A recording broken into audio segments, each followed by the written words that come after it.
अस्सलाम वालेकुम। Seminar bye कैसे में यास्मीन खान और आज 7 जून 2026 नाज़रीन, स्पेशल न्यूज़ में मैं आपको ये सबसे पहले इन्फॉर्म कर रही हूँ कि कराची में एक 64 इयर्स के ओल्ड मैन है नाज़रीन। ज़ाहिर आप इनको ओल्ड ही कहेंगे, यंग तो नहीं कहेंगे। तो नाज़रीन इन्होंने अपनी मिसिस का, अपनी बेगम साहिबा का मर्डर कर दिया है और उनकी एज जो है वो 58 इयर्स बताई जा रही है, यानी कि उनकी बेगम का नाम आसमा बेगम है और जिन्होंने कत्ल किया है 64 इयर्स के बाबा जी, इनका नाम है असगर अली।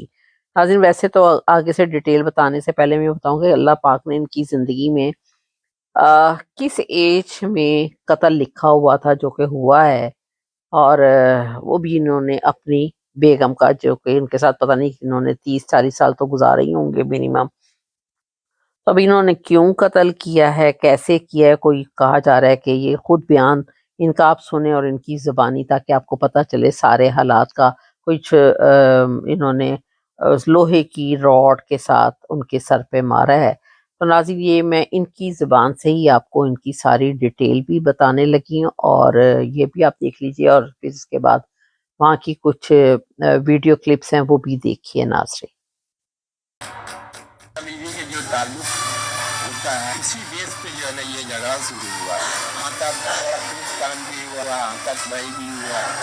जब मेरी बीवी ने कैंची उठा लिया, मेरे पास भी और कोई ऑप्शन नहीं था, मुझे मिलना था। औरत का जो हक है वो औरत हक अदा करे, मर्द का जो हक है मर्द अदा करे।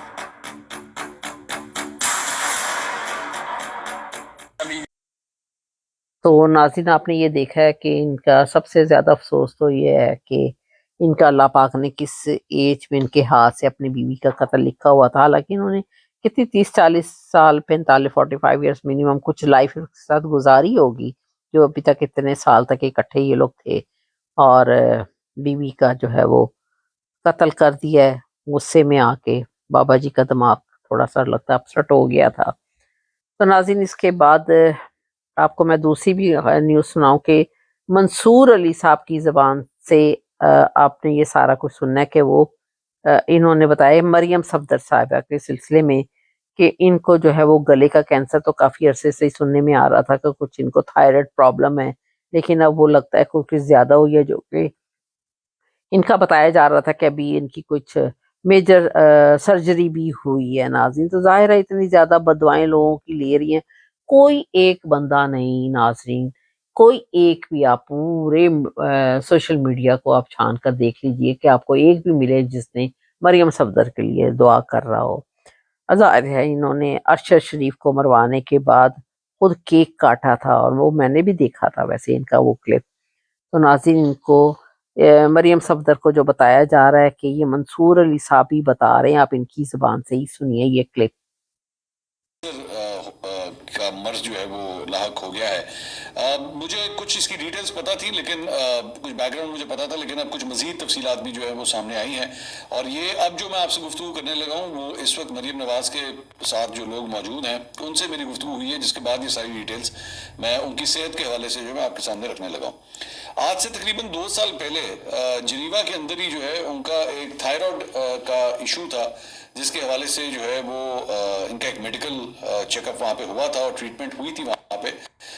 लेकिन उस वक्त सस्पेक्टेड था कि कहीं ये कैंसर ना हो, लेकिन वो कैंसर नहीं निकला था। तो लेकिन जारी बात है इस तरह की सूरत हाल के अंदर जो है वो रीअकरेंस भी हो सकती है, री चेकअप भी आपको करवाना पड़ सकता है। तो ये बेसिकली वही कॉम्प्लिकेशन थी जिसके चक्कर में जो है वो इनको जाना पड़ा, और इनकी जाने से पहले इनकी तबीयत जो है वो यहाँ पे भी बताया जाता है ख़राब हुई, जिसके बाद इनको शरीफ मेडिकल कॉम्प्लेक्स जो है ले जाया गया था, जहाँ पे इनकी ट्रीटमेंट हुई थी। अब जो मरीम नवाज़ साहिबा वहाँ पे गई हैं, तो इसी सिलसिले की ही वो कड़ी है जिस सिलसिले में वो चेकअप के लिए वहाँ पे गई हैं। और अब तक ये जो आज, क्योंकि मैंने पूछा उस अपनी सोर्स से, मैंने पूछा कि जी ये जो खबर आ रही है कि उनको कैंसर डिटेक्ट हुआ है तो क्या ये सही है, तो उन्होंने कहा नहीं ये बिल्कुल गलत खबर है, ऐसी कोई बात नहीं है। मरीम नवाज साहिबा के टेस्ट हो चुके हैं, उन टेस्ट की रिपोर्ट जो है वो 3 दिन के बाद आने वाली है, और 3 दिन के बाद जो है वो एक बोर्ड बैठेगा और वो फैसला करेगा कि आगे रिपोर्ट जब आएंगी तो उसके बाद जो है वो किस तरह आगे जाया जाएगा। उन टेस्ट के अंदर इनके हार्ट के रिलेटेड भी जो है चंद टेस्ट वगैरह जो है वो हुए हैं। تو اس کے بعد یہ ڈیٹیل جو ہیں وہ سامنے آئیں گی. مریم اورنگزیب جو ہیں وہ اگلے 24 گھنٹے میں جب یہ آپ ویڈیو دیکھ رہے ہیں تو وہ پاکستان مریم نواز صاحبہ کو جو ہے وہ کینسر کا مرض جو ہے وہ لاحق ہو گیا ہے. مجھے کچھ اس کی ڈیٹیلز پتہ تھی لیکن کچھ بیک گراؤنڈ مجھے پتا تھا لیکن اب کچھ مزید تفصیلات بھی جو ہے وہ سامنے آئی ہیں. تو ناظرین آپ نے یہ کلپ سنا ہے اور اس کے بعد ارشد شریف کو بھی پروگرام میں جو کہ دونوں نون لیگ اور پیپلز پارٹی ایک دوسرے میں کے بارے میں کیا کیا زبان استعمال کر رہے ہیں، یہ بھی کلپ آپ سنیں، اس سے بھی آپ کو کافی کچھ پتا چلے گا. آپ نے تو کشمیر اور کشمیریوں کے لیے ایک ٹکے کا کام نہیں کیا، تو پھر میں آپ کو مودی کا یار نہ کہوں تو کیا کہوں؟ پیسے ہمارے حوالے کر دو، وگرنہ تمہیں اور تمہارے لٹیرے ساتھیوں کو اسی چوک کے اوپر الٹا لٹکائیں گے. جی ناظرین آپ نے دیکھا اور پتہ نہیں جو اے پی سی کی بات چیت ہوئی، رابر کمیٹی کی بات چیت ہوئی اور عمران خان اور پاکستان تحریک انصاف حکومت کی گرانے کی بات چیت، تو یقیناً ہمیں خبروں سے پتہ لگ رہا ہے کہ ہوئی، جو پریس کانفرنس انہوں نے کی اس سے ہی پتہ لگ رہا ہے. لیکن اندر کھاتے کیا بات چیت ہوئی، کیا بلاول بھٹو ان سے یہ پوچھ رہے تھے کہ جناب جو ماڈل ٹاؤن کا واقعہ ہوا اس حوالے سے سوال جواب ہوئے، ملتان میٹرو کے حوالے سے سوال جواب ہوئے، اور دیگر جو اتنی باتیں کرتے آتے تھے وہ سارے سوال جواب کیے یا نہیں کیے.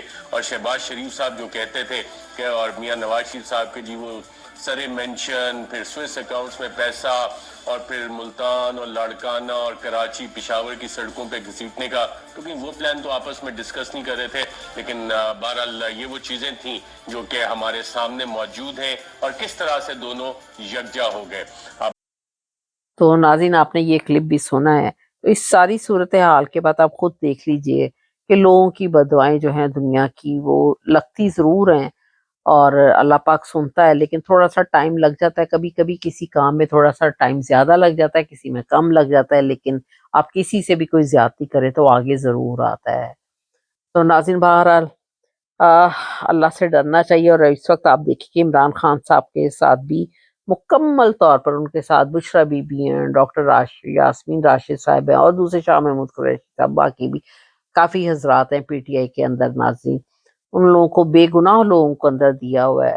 تو ناظرین ساروں کی جو بددعائیں ہیں وہ ضرور لازمی طور پر کسی نہ کسی شکل میں سامنے ضرور آتی ہیں، اور اللہ سے توبہ کرنی چاہیے. میں تو یہی کہوں گی ان کو، اور لوگوں کے اوپر ظلم و ستم بند کرنا چاہیے، اور اپنی عیاشی کے لیے جو کہ پاکستان کا پیسے کو کس قدر پانی کی طرح بہایا جا رہا ہے اس کو بند کرنا چاہیے. تو ناظرین میرا چینل جی 7RY کے، اس کو آپ سبسکرائب کیجیے گا اور آگے بھی ضرور شیئر کیجیے گا. Thank you very much. خدا حافظ.